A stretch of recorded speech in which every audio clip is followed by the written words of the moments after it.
Assalamualaikum warahmatullahi taala wabarakatuh. Apa khabar semua? Hari ini hari Sabtu bersamaan dengan 25 Disember 2021. Hari ini hari sambutan hari Christmas ya. Okay, siapa yang sambut tu enjoy your holidays, celebrate your holiday and kita pun sama-sama hari ini hari Sabtu, hari cuti. Banyak kedai tutup, jadi hari ini saya stay at home sajalah. Okey, nama saya Rizal. By the way, Assalamualaikum warahmatullahi wabarakatuh. Nama saya Rizal. Saya merupakan Continental Consultant. Jadi hari ini saya rasa saya tak mau cerita pasal technical analysis. Kita nak bincang santai tentang kehidupan kita, tentang kewangan kita, tentang what we call that tentang kita lah ya. Kita lupakan seketika tentang quantum metal atau emas. Hari ini kita nak sembang santai tentang tajuk saya, kenapa kita perlu melabur kenapa kita perlu invest. Jadi ini satu persoalan yang saya nak get back to basic. Kenapa saya melabur? Kenapa tuan-tuan ingin melabur? Kenapa ada orang tak mau melabur? Kenapa orang yang berjaya kebanyakannya melabur? Jadi dua tiga menjak ni saya try to get back to basic. Sebab apa? When we go down satu benda yang terlalu mikro, kita akan terlepas benda yang basic ya. Jadi kita sepatutnya muhasabah lah. Dalam Islam kita pun kena muhasabah, kena get back to the basic. Kita kena refresh, rejuvenate kita punya mind kita ya. Okey, jadi tak mau tengok trading view, tak mau tengok chatting, saya tak mau. Jadi izinkan saya, mungkin saya mengambil masa dalam masa 30 minit saja untuk bersama-sama dengan tuan-tuan dan puan-puan tentang untuk berkongsi sedikit lah. Saya bukan pakar, tapi saya ingin berkongsi informasi yang barangkali akan memberi manfaat pada tuan-tuan dan puan-puan. InsyaAllah menjadi saham juga saya ya, saham akhirat juga. Jadi hidup kita ni kena sharing and caring ya. Kita share information, kalau ada manfaat ambillah, kalau tidak manfaat tinggalkanlah ya. Jadi sekiranya ada apa-apa cadangan atau komen, boleh drop down below dalam komen, bagi tahu, mungkin kita boleh discuss, mungkin so that kita boleh dapat sama-sama Bukan saya berharapkan two-way interaction, discussion, supaya kita sama-sama belajar, kita sama-sama mendapat manfaat. Jadi okey, saya share satu blank. Kita try blank screen.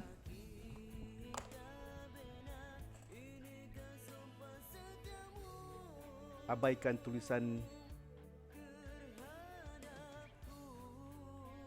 yang kurang cantik lah, tapi boleh dibaca. Okey lah kot. Kenapa kita perlu melabur? Ini satu-satu persoalan yang saya dah fikir. Ramai orang fikir lah, bukan saya saja, ramai yang terfikir ya. Kenapa saya perlu melabur? Kenapa saya perlu invest? Okay. Contohnya saya ambil senario seorang ini mempunyai kerja yang tetap, makan gaji. Kerja dengan swasta, makan gaji.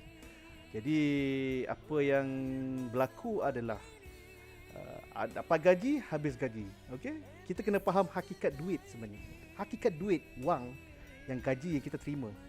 Tak kisahlah kita orang tu makan gaji ke, orang tu bisnes ke, wang tetap akan habis ya?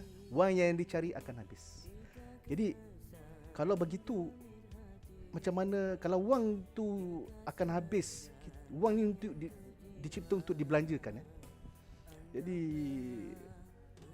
saya selalu mengingatkan diri saya, kita adalah transit wang semata-mata.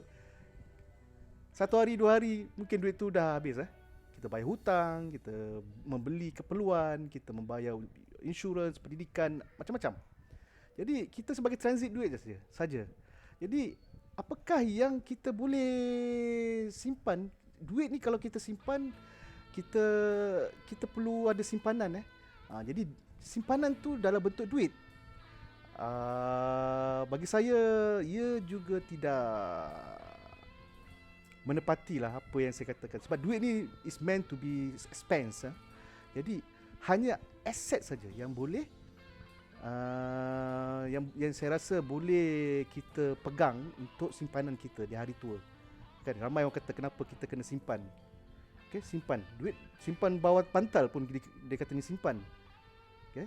Tapi itulah sifat-sifat duit ni, wang fiat atau duit ni memang dia banyak sifat-sifatnya lah yang satunya dia punya inflasi apa semua. Jadi salah satu cara untuk kita membuat simpanan adalah bentuk aset. Itu yang sebenar-benarnya kita panggil asset perseverance ataupun kekayaan. Macam mana kita nak mendapat kekayaan adalah kita mempunyai aset, bukan menyimpan wang. Ya. Jadi okey. Kita tinggal itu. Jadi kita berbalik pada isu asal kita. Mengapa kita perlu invest? Okey. Jadi contohnya kawan kita A ni mendapat gaji 5,000. Jadi dia belanja 5,000. Jadi setiap bulan begitu So dia tak ada simpanan. Itu sangat berbahaya. Kita perlu ada simpanan dalam bentuk aset, bukan wang. Kenapa? Nanti saya akan jelaskan kenapa. Jadi a few points yang saya boleh katakan kenapa kita perlu melabur. Okey. Pertama, kita nak buat simpanan kekayaan. Okey. Kenapa saya cakap kenapa kita tak boleh simpan duit dalam bank? Pertama, saya akan jelaskan duit yang kita simpan dalam bank terdedah kepada inflasi. 100,000, 10,000 yang you simpan dalam bank, pada tahun depan saya boleh garanti you punya nilai duit 10,000 atau 100,000 yang you simpan akan depreciate disebabkan oleh inflasi. Inflasi ni apa? Inflasi ni adalah satu ukuran untuk mengukur apa tu dia kata purchasing power, duit yang kita simpan ni bila dia akan menyusut sebab inflasi. Inflasi ni berlaku kerana purchasing power kita bila inflasi meningkat. Okey, sebabkan supply and demand. Jadi duit yang kita simpan ni sebenarnya pada tahun depan kita tak boleh garanti nilainya sama kerana inflasi ni dia akan menyusutkan kita punya duit simpanan. Itu pasal that's why saya beritahu tadi dalam menyimpan wang di bank contohnya kita terdedah kepada inflasi. Kadar inflasi yang akan menyebabkan susut nilai wang fiat itu sendiri. Okey? Itu yang pertamanya. Jadi itu salah satu reason kenapa kita perlu melabur. Okey?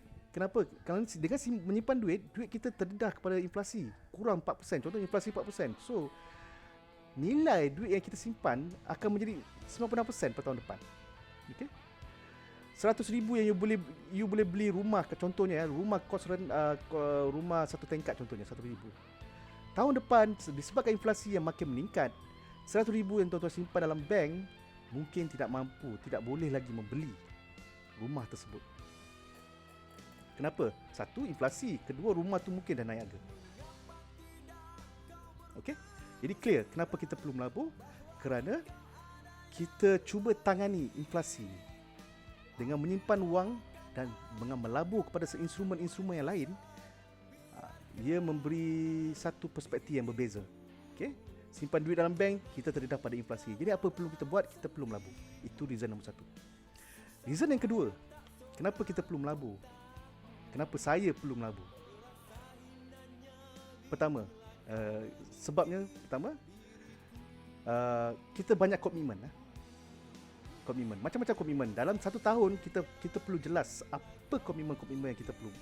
Every month kita dah tahulah kita kena bayar loan kereta, loan rumah, pinjaman apa-apalah, bil air, bil macam-macam bil, insurance, a lot of things, expenses untuk family, pendidikan, sekolah anak, groceries, rumah, maintenance kereta, benda-benda tak. Itu komitmen-komitmen dalam bulanan. Tapi dalam tahunan kita mempunyai komitmen-komitmen lain. Seperti apa? Insurans kereta. Rotek, insurans Rotek setiap tahun kita kena renew macam rumah, insurans kebakaran rumah pun okey, setiap tahun kita kena bayar juga. Lagi apa? Hmm, apa lagi yang kita kena bayar? Cukai. Cukai tanah, cukai pintu. Apa lagi? So, satu kita dah tahu expenses setiap bulan, apa yang expenses yang akan burn lah, duit tu akan habis. Kedua, apakah komitmen you dalam masa tahunan? Cukai pintu, cukai tanah, insurans, road tax, everything. Jadi, mana kita nak cekau duit ni? Sekiranya income kita sebagai transit masuk hari ni, esok sudah habis bayar hutang. Bila masanya kita nak menyimpan kekayaan kita? Kita bukan nak jadi kaya Dalam konteks ni saya tidak melihat untuk menjadi kaya Untuk menyimpan kekayaan ni untuk apa sebenarnya? Bagi saya, kita menyimpan kekayaan bermaksudnya kita menyediakan satu fund yang saya lihat mungkin akan berguna pada waktu yang akan datang. Mungkin 10 tahun, 20 tahun, 30 tahun. Ataupun mungkin dalam emergency. Contohnya, kita perlukan satu tabung untuk emergency lah Contohnya rumah macam banjir baru-baru ini. Jika ada malapetaka, tiba-tiba you ada kereta breakdown, you accident ke, you perlu duit, you admitted masuk hospital ke, ataupun kalau itu insurance cover, okey lah. Tapi sekiranya keadaan yang memerlukan duit yang sekedebuk lah, so you have satu tabung. Tabung ni lah sebagai kecemasan yang saya panggil, itulah reason untuk saya mencari kekayaan kekayaan yang kita boleh preserve atau kita untuk kekal simpan dalam bentuk kekayaan yang boleh digunakan dalam waktu kecemasan. Itu definisi saya lah. Mungkin definisi kawan-kawan yang lain mungkin berbeza. Jadi, dan kita punya komitmen berbalik pada kita punya komitmen tahunan. Jadi, kalau habis gaji, okay, hopefully setiap gaji tu you ada allocate simpanan sedikit dalam bentuk tabung kecemasan tu lah yang dipanggil sumber perseverance, wealth perseverance tu. Kalau you boleh simpan 10%, 20% is good enough, is good. Okay? Jadi tujuannya kita nak ada satu tabung kecemasan. Saya bukan nak jadi kaya raya Mungkin ada target untuk dapat financial freedom atau itu long kita panggil long term lah long term. Tapi untuk now sekarang kita perlu secure satu tabung yang untuk emergency fund. Jadi emergency fund ni kita simpan sikit-sikit lah setiap bulan. Jadi dengan investment, reason kedua saya buat investment ni sebab kita perlukan sumber tambahan, pendapatan tambahan untuk komitmen tahunan ni. Contohnya saya spend, okay, kita dah tahu kereta berapa, rumah berapa, insurans insurans rumah, insurans cukai semualah. Jadi kita dah ada satu amount yang kita perlu ada fund. Jadi mana nak cari fund ni? Gaji dah habis bayar dah. Expenses 80%, 20% kita simpan untuk kecemasan. Jadi komitmen dalam masa tahunan ni, saya perlu mencari duit tambahan, sumber pendapatan tambahan untuk cover. Jadi bagaimana? Dengan cara kita membuat investment. Okay, itu reason kedua. Yang ketiga,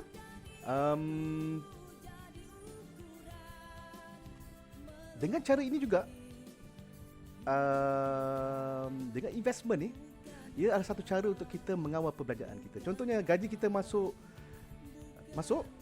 kita dah boleh keep aside 80% untuk expenses, 20% untuk investment ataupun simpanan. Okay? Jadi ini adalah satu cara untuk saya dapat kawal perbelanjaan saya. Kalau tidak, 100% first in first out lah, 100% masuk, 100% keluar. So at the end you got nothing, you tak ada apa-apa. Semanapun kita kadang-kadang berbelanja, kita ikut nafsu ada lagi duit ni, kita beli. Tapi dengan cara kita ada allocate some fund untuk kita membuat investment, ini satu cara untuk kita kawal perbelanjaan kita. Beringat sikit lah Dan reason keempat kenapa saya invest, kenapa saya perlu melabur adalah untuk membuat duit yang kita keep aside tu, tujuan kita untuk buat tabung simpanan untuk kecemasan kan. Kita nak duit ni bekerja untuk kita. Okay? bagi kita peluang, bukan peluang, bagi kita pulangan, bagi kita return, kan? Jadi nampak 4 point kenapa kita perlu melabur. Orang muda mungkin tak nampak ini semua. Saya pernah muda sebelum ini ya.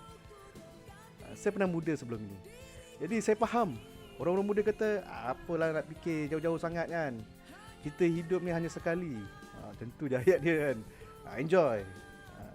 Enjoy boleh enjoy. Saya tak halang tuan-tuan perempuan nak enjoy. Kan? Tapi kita perlu ada satu perancangan. Enjoy. Itu juga satu lagi kita nak kena menabung. Kenapa? Kita nak cari fund untuk vacation contohnya bersama family. Kita perlu sumber-sumber tambahan, pendapatan tambahan. Dan dengan cara investment kita boleh boleh mencapai hasrat.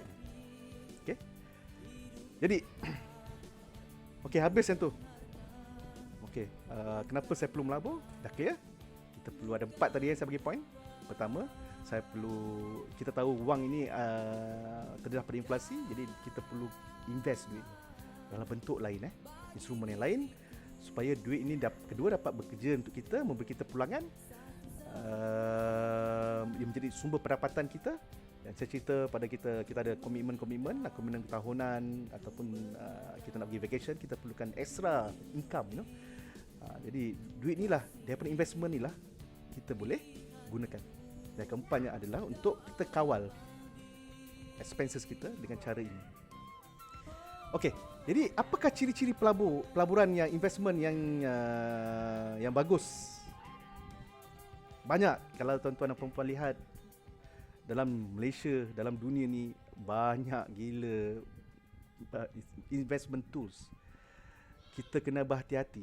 Itu saja nasihat saya, kena berhati-hati. Kadang-kadang kita gairah ataupun agresif. Kita risk taker, contohnya kita orang cakap high risk high return, tapi bagi saya investment yang saya lihat adalah sepatutnya pertama, ia legal, patuh syariah. Itu memang pasti. Kita kena cari yang legal, yang patuh syariah, yang betul-betul bukan money scam ataupun money game, ponzi scheme. No, stay away from that. Saya dah banyak kali kena. Kita learn through the hard way. Duit tu habis gitu saja. Okay. Dan investment, apa lagi? Banyak lagi investment. Okay, kita kena lihat. Nanti saya akan listkan apakah ciri-ciri yang saya tengok lihat. Bagi saya, selain pada investment tu legit, legal, patuh syariah, dan ketiga adalah ia adalah satu instrumen yang mudah cair. Okay. Mudah cair. Nanti kan saya ceritakan kenapa. Ada investment kita letak, dia ada lock-in period. Tapi ingat bagi saya membuat satu tabung kecemasan yang pada waktu kecemasan ni lah kita perlu cairkan aset ni. Jadi sekiranya ia mengambil masa 2-3 bulan, ia bukan lagi satu pilihan pelaburan yang saya lihat bagus untuk saya. Ini untuk saya, tuan-tuan dan puan boleh nilai sendirilah. Bagi saya, ia perlu kecairannya mesti liquidity.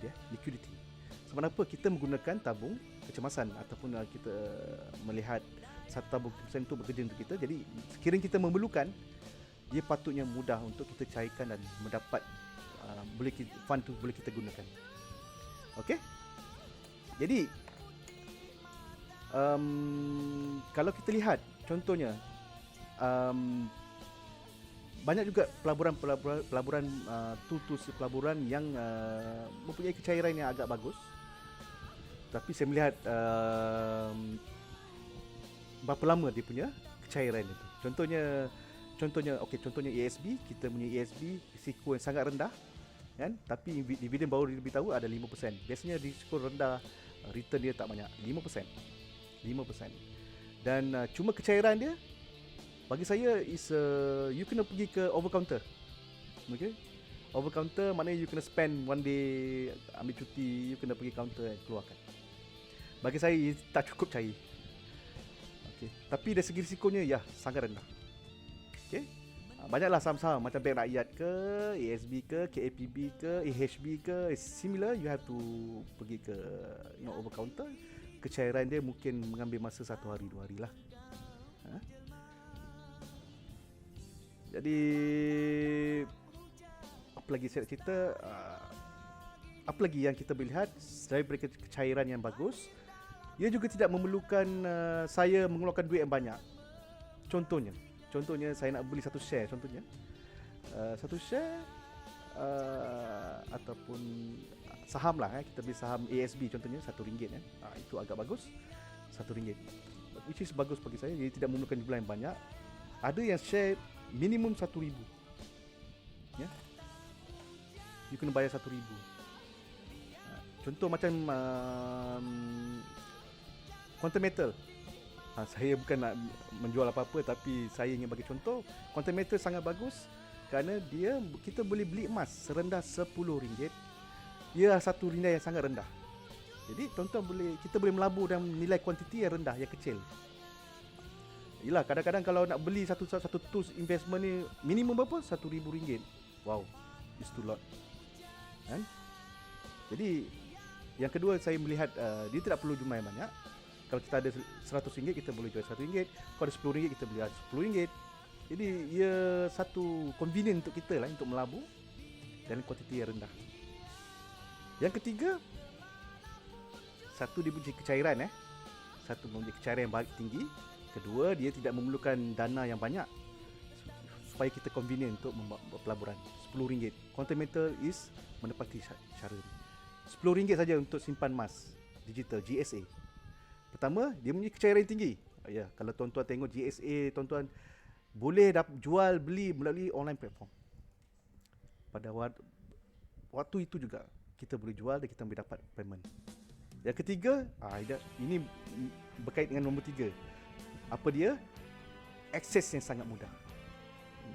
Tadi saya dah beritahu macam contohnya untuk liquidity yang bagus, kita punya akses yang mudah. Over counter, pergi bank. Saya sebenarnya dah muak pergi bank. Kita dilayan seperti bukan klien. Kita di bank, kita tidak dilayan seperti klien. Buat masa ni lah. Jadi sangat sukar untuk berhubung dengan bank. You kena buat appointment 3-4 jam. Okay. So you nak keluarkan duit ASB contohnya, over counter. So kecairannya agak terbatas di situ. Mudah akses maksudnya contohnya Quantum Metal. Quantum Metal lagi, dia punya akses. Kita punya online platform yang sangat mudah. Ini adalah modus operandi Quantum Metal yang memberi peluang facilities kepada kita untuk membuat pelaburan melalui online platform. Sangat mudah. You boleh beli serendah RM10. Kecairan yang sangat tinggi. Nombor 3 ni semua dah merujuk pada Quantum Metal. Saya bukan nak jual promote Quantum Metal, tapi inilah hakikat yang saya kena ceritakan. Okay. Okay guys. Okay, Poin nombor 4.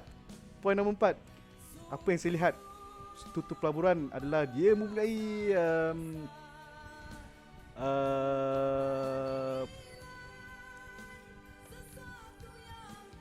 flexibility. Apa maksudnya flexibility? Dalam investment kita perlukan satu yang fleksibel. Okay? Contohnya, saya bagi contoh ASB. ASB kita beli one to one RM1, dan kita kena tunggu 1 tahun untuk dapat duit itu, mendapat dividen. 1 tahun you kena tunggu. Contohnya you simpan RM1,000, dan dalam masa 6 bulan je you dah keluarkan RM500, separuh. Jadi kalau dividen declare 5%, tuan-tuan takkan dapat 5% setahun tu. Okay? Dia akan prorated kurang. Kalau RM500 mungkin dapat separuh, mungkin 2.5%. Jadi apa yang saya maksudkan flexibility adalah Quantum Metal menawarkan fleksibel. Kita simpan emas GSA, Gold Saving Account, dalam bentuk digital yang apa? Yang mempunyai flexibility untuk, pertama kita mempunyai 2 pilihan. Okey. Oh, saya lupa pula saya ada pen sebenarnya sini. Saya borak-borak, saya lupa saya ada pen kat sini. Mana pula?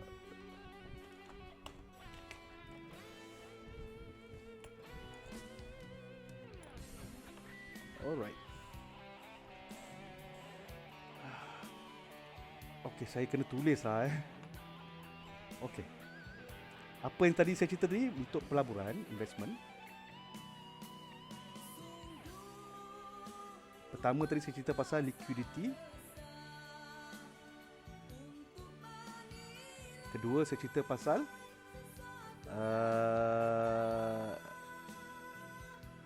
tak perlu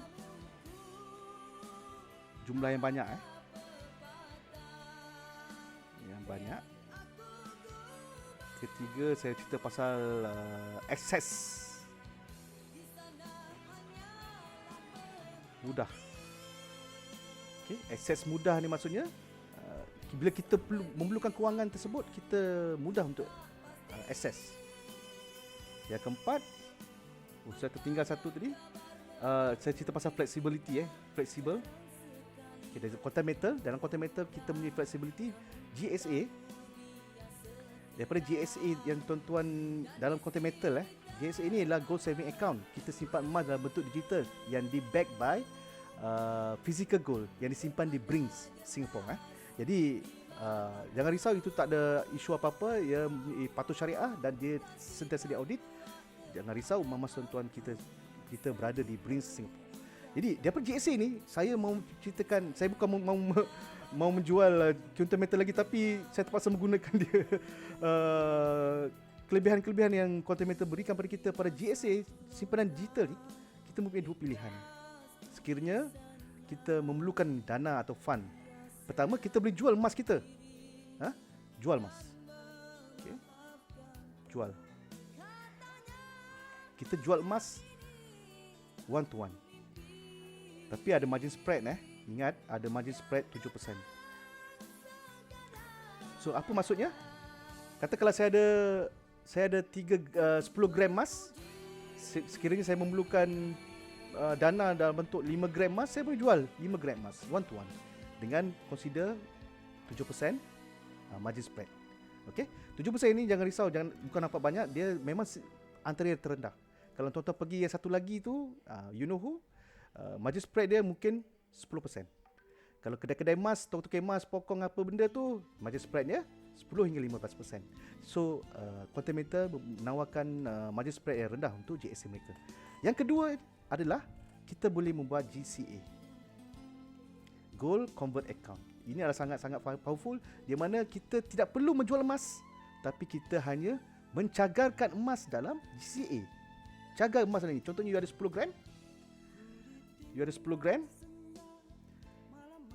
quantum meter memberikan kita up to 85% margin of finance.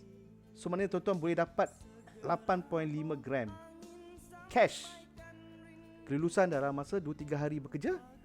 InsyaAllah bank in terus dalam bank. Approval semua melalui online platform, akses yang mudah.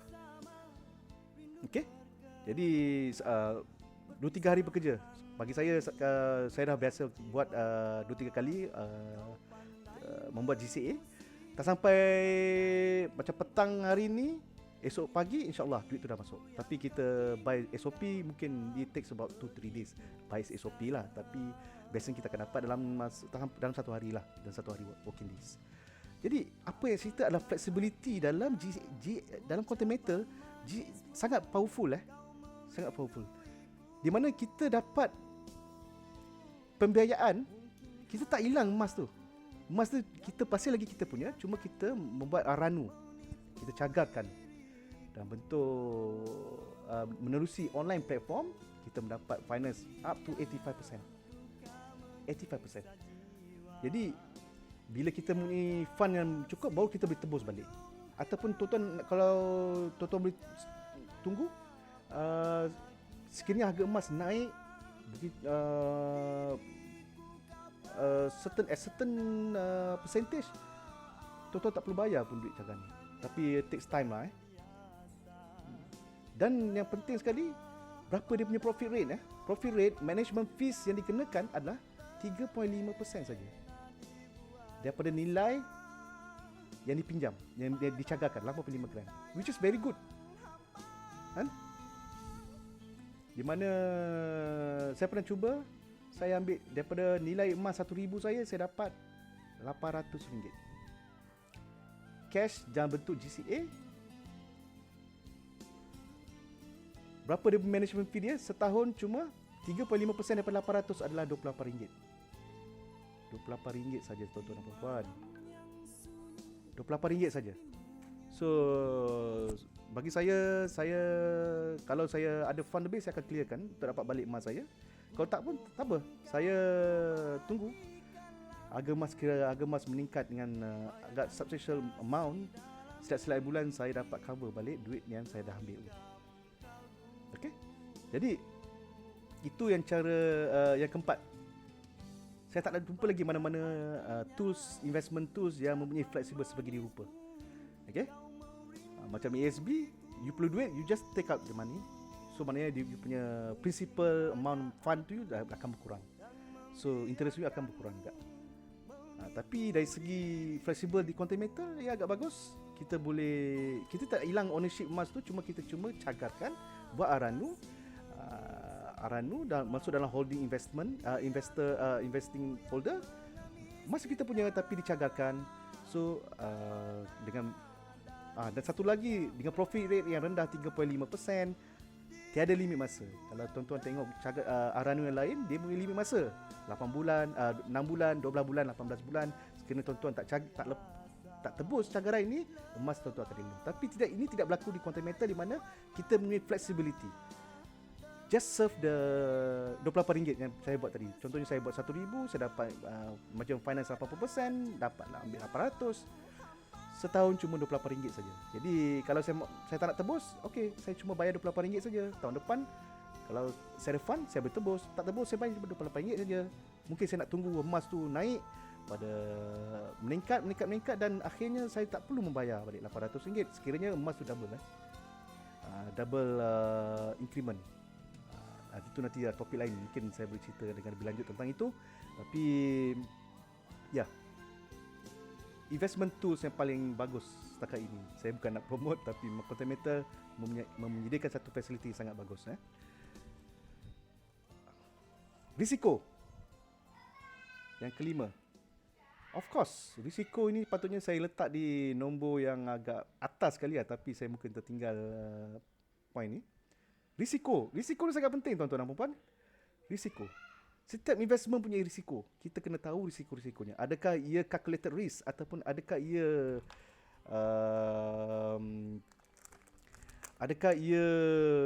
boleh dikawal ataupun macam mana. Contoh biasanya macam contohnya ASB, risikonya rendah. Risikonya tapi returnnya sangat menyedihkan. Minta maaf lah, tapi saya agak kecewa dengan ESB dah 2 tahun 5% ni. Ya, kita tahu kita mempunyai masa yang sukar sekarang ni, tapi kita punya target jugalah. Kita punya target dan kita mempunyai pilihan-pilihan lain. Jadi tak apa ESB, nanti dulu saya masih lagi bersamamu. Tapi tolonglah bagi lebih sikit. By the time saya keluarkan sedikit jugalah untuk kita gandakan lagi sebab apa, kita mempunyai target lah. Kita punya satu fund tabung yang kecemasan yang kita nak fund itu berkembang biak, bekerja untuk kita. Jadi risiko sangat penting. ASB sangat rendah tapi returnnya rendah. Okey. Tapi saya melihat quantum meter, lagi sekali quantum meter. Sorry lah guys, saya tak ingin menjual apa-apa ya. Tapi inilah hakikatnya risiko dalam quantum meter. Bagi saya tak boleh cakap ia zero risk, tapi is quite low.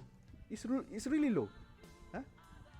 Dari segi simpanan emas kita diaudit oleh panel-panel syariah. Memang emas tu disimpan di Brinks Singapore. Brinks ni bukan main-main, dah 150 tahun. Dia banyak, memang dia punya reputable company yang membuat ini dalam vault dia orang. Tadi issue on that. Dari segi quantum meter punya syarikat also is sangat-sangat kalau bank atau koperasi boleh bekerjasama dengan mereka. Mereka punya kepercayaan kepada quantum meter. Jadi saya tak faham kalau kita tidak dapat meletakkan kepercayaan kepada kita pada quantum meter. Mereka mempunyai kerjasama, mereka mempunyai ketelusan yang sangat tinggi. Jadi dari segi investment risiko, dari segi GSA kita tahu emas ni adalah emas digital yang di backup by physical gold, no issue.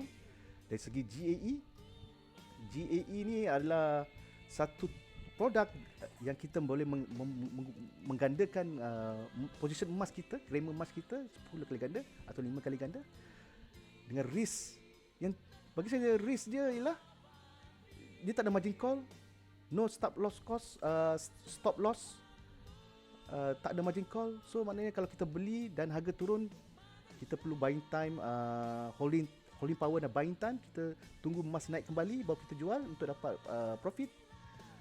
Jadi GE 10X saya lihat satu produk yang sangat bagi saya tidak berisiko lah. Sebab selagi kita tak jual pegangan emas kita dalam JE 10X atau JE 5X, kita tidak akan rugi ya. Jadi kita mempunyai trading plan kita sendiri. Jadi saya mempunyai trading plan saya sendiri. Saya mempunyai target profit saya berapa, 10%, 15%, 20%. Harga emas touch that level, that zone, saya jual kan. Kita ada management fees yang juga kita kena consider. Sebab company pun mesti membuat profit juga. It's not a charity body, it's a company which dia orang pun mempunyai misi dan visi untuk membuat profit. Jadi sama-sama cari keuntungan. InsyaAllah kita sama-sama mendapat keuntungan bersama. Itu sudah cukup menarik ya. Okey, jadi investment tools yang lain tuan-tuan boleh lihat. Contohnya ASB sudah saya bagi contoh, Quantum Meter saya sudah bagi tahu. Dari segi risikonya rendah, ASB rendah. Bank-bank lain, saham Bank Rakyat, minta maaf Bank Rakyat dah tutup. So jangan haraplah kita nak dapat beli dia. Walaupun profit dia bagus 13%, 15%, tapi saya ada sedikit saja. Itulah rezeki saya dapat daripada Bank Rakyat, it's okay. Tapi kita cari peluang. Bagi saya kita kena keep looking. Keep looking, keep searching. Ada tools investment yang illegal, dia bagus dan memberi profit yang double digit. Kita looking ke double digit. Kalau compare dengan ASB dari 5%, kita cari lebih pada 10%, 20% within tak sampai setahun. Quantum Meter contohnya. Contoh lagi. Contohnya, adalah risiko rendah. Dia melalui JE 10X. Bagi saya melihatkan 20% is my target. Selepas tolak semua is a net profit 20%. 20% guys. Impossible tak? Tak impossible langsung. It's achievable. Okay? 50% kalau kena cara boleh dapat 20 hingga 50%. Okay? Ini target saya. Tak sampai setahun Berbeza dengan ASB, kita simpan. Okay. ASB ni tak mau pening kepala lah. Kalau ramai orang yang malas nak pening kepala, okay, duit dalam ASB, that's it. Tahun depan tunggu dividen declare, terima je lah dengan pasrah. Okay. Tapi bagi saya mempunyai kapasiti yang saya nak kata muda pun tak muda lah kan. Tapi saya mempunyai satu benda apa tu, saya punya eager tu dalam saya punya spirit lah saya punya semangat, saya suka mengkaji atau apa. Saya melihat JE 10X ni sangat-sangat powerful digabung dengan GSA Quantum Metal. Saya bukan nak jual apa-apa, sekali lagi saya ulang, Quantum Metal. Tapi saya tak dapat lari bahawa Quantum Metal ini beri peluangan kita, memberi saya satu peluang, memberi kita satu peluang yang sangat bagus. JE 10X contohnya is a gold asset enhance. Ia menggunakan konsep leverage. Okay? Kalau kita main forex, kita ada leverage 100, 1 to 10, 100. Dalam emas, Quantum Metal cuma bagi 10 kali je. Tapi ini sudah cukup untuk memberi kita satu kenaikan harga emas daripada harga belian kita. Dia multiplies by 10. 1% kenaikan harga, 10% profit daripada initial investment. How about that? That's why saya kata untuk dapat 2 digit investment dalam Quantum Metal, saya bukan nak jual apa-apa, tapi saya terpaksa cerita ini ada 2 digit, at least 10% uh, 1% kenaikan daripada harga emas, pembelian harga quantum metal, kita boleh dapat 10%. 10%. Ini bukan cerita dongeng, ini adalah betul. Saya dah buat banyak kali transaksi dan alhamdulillah 10%, 15%, 20%, even saya dah dapat more than 50% pun sudah dapat. Sekiranya harga emas naik, harga emas naik. Jadi that's why kita fundamental analysis, lama ini cerita jugalah. Fundamental analysis, technical analysis, gabungan dua-dua ini sangat penting. So that kita punya trading plan kita tahu di mana kita nak start beli, di mana kita punya exit point, kita nak jual. Kita kena kira management fees, baru kita tahu profit yang kita nak. Dan juga kita kena bermain-main dengan emosi. Kalau tuan-tuan dah masuk nanti tengok chart pada waktu price movement yang sangat agresif, tuan-tuan tahulah nak jual ke tak, nak jual ke tak. Bila harga turun, nak beli ke tak, nak beli ke tak. Itu dah ada satu emosi yang sangat yang normal. Jadi yang penting kita perlu ada fun. Dan fun ni adalah fun, kita kena ingat, fun ni adalah fun daripada emergency, tabung emergency yang we cannot afford to lose that. Bagi saya tak boleh afford this. Jadi the most criteria yang saya perlu ada ialah investment to must protect my fund, my capital fund. Okay. Selain pada ESB, quantum metal juga mempunyai very low risiko. Selagi saya tak jual emas saya takkan rugi. Jadi saya tahu saya punya capital fund saya takkan hilang. Okay. Jadi berapa poin dah? Dah 5 poin. 5 poin. Jadi saya rasa 5 poin ni saya rasa cukup untuk saya share untuk 5 poin ni. Dan saya harap tuan-tuan pun jelas, saya bukan nak jual apa-apa, tapi saya melihat quantum metal memberi kita satu facilities, satu ekosistem yang sangat komplit daripada kita simpan GSA, daripada sekejap saya clear kejap. Okey. Quantum metal saya bukan nak jual apa-apa, tapi saya melihat quantum metal satu ekosistem yang sangat menarik, di mana kita selain beli emas fizikal, tuan-tuan boleh beli emas fizikal brand Perthmin, emas fizikal. Okey, quantum metal ni bisnes emas. Harap tuan-tuan take note on that. Dia menjual emas, dia membekalkan emas kepada bank dan juga koperasi. Dia punya emas fizikal, dia sejak 2012 dia dah ada untuk membekalkan emas kepada bank-bank. Dia juga membekalkan, quantum metal juga membekalkan fintech. Fintech ni adalah satu sistem Aranu kepada bank-bank. Kalau you tengok bank muamalat, bank Finbank, semua sistem tu ada dibekalkan oleh quantum metal dalam digital gold. Kedua adalah GSA. GSA adalah gold saving account. That's why saya cerita tadi, GSA sangat powerful. Di samping simpanan gold kita, simpanan emas dalam bentuk digital, dia juga interlink dengan GCA Ahranu. Sekiranya kita memerlukan cash, kita ada dua jalan, sama ada kita jual GSA kita ataupun kita cagarkan emas dalam GSA kita kepada GCA, Gold Convert Account. Okey, cagarkan dalam bentuk Ahranu yang patuh syariah, tiada limit masa, very low, 3.5% daripada nilai yang kita dapat cagarkan, dan tiada limit masa. Jadi di samping kita tidak hilang pegangan emas kita dalam GSA account ni, kita dapat cash sangat cepat dalam masa 1 hari, 2-3, dalam by SOP 2-3 hari working days, tapi dalam 1 hari you boleh dapat duit masuk dalam bank. Yang ketiga ialah JE. JEE ada 2 jenis, 10x dan 5x. Di mana apakah 10x 5x ni adalah leverage. Okey.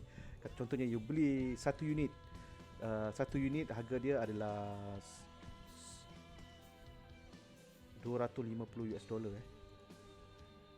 dalam hitungan RM 1000, ringgit Malaysia 1000. Okay.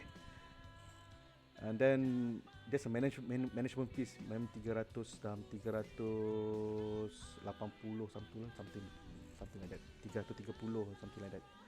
Jadi satu unit JE dalam kurungan 1350 hingga 1380 lah, bergantung pada FX rate. Okay, sebab kita buat transaction dalam bentuk US dollar. Jadi apa maksudnya? Dengan nilai investment $250 ni mungkin dapat dalam 4.3 gram. Okay, dengan melalui JE 10X, ownership tuan-tuan adalah 43 gram. Di sinilah di mana datangnya setiap satu kenaikan profit daripada harga blend emas kita boleh memberikan kita pulangan 10%. Sebab apa dia kali 10? Dia punya leverage. Satu unit kita punya 9 unit company memberi pembiayaan secara tawaruk, patuh syariah. So ownership kita jadi 10. Bila satu persen kenaikan harga emas, dia memberi kita pulangan 10%. Di amplify. How about that? Time frame waktu masa ia bergantung pada pergerakan harga emas. So there's no guaranteed satu bulan dapat this month. No, it's not patuh syariah at all. So ia bergantung pada pergerakan harga emas, dan semua trade ini is up to you. You nak decide. You kena decide berapa persen profit you nak. 10%. Ada orang nak 10% is not good enough. Saya nak 20%. Boleh. So pergerakan harga emas you kena capai. You kena buat trading plan you sendiri. Okay. Jadi saya harap tuan-tuan jelas apa yang Quantimeter offer pada kita. Saya harap penerangan saya kali ini santai, tapi memberi manfaat, memberi sedikit gambaran. Saya harap ia memberi sedikit gambaran dan information yang berguna untuk tuan-tuan dan puan untuk menilai kembali tentang apa yang saya cerita sebelum ini. Kenapa saya perlu melabur, apakah ciri-ciri pelaburan yang kita lihat, jadi dan apa itu Quantimeter, apa Quantimeter offer pada kita. Jadi saya harap sedikit perkongsian ini memberi manfaat. Kalau yang tidak memberi manfaat tu saya minta maaf mungkin atas kekhilafan saya. Jadi saya bukan untuk jual apa-apa, saya tidak mahu jual apa-apa, tapi saya ingin berkongsi dengan tuan-tuan dan puan tentang kebaikan tentang pelaburan dan apa yang Quantimeter offer.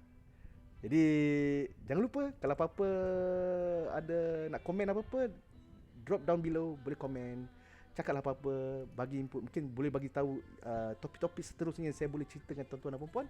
Kita santai-santai, kita tak mau pusing-pusing, ribut-ribut, kita cuma berkongsi saja. Sekian saja untuk sharing kali ini. Selamat bercuti untuk tuan-tuan dan puan. Cuaca nampak macam nak hujan, jadi bagi kawan-kawan kita yang terjejas sebab banjir semua ni, saya doakan tuan-tuan dan puan dipermudahkan urusan, diberikan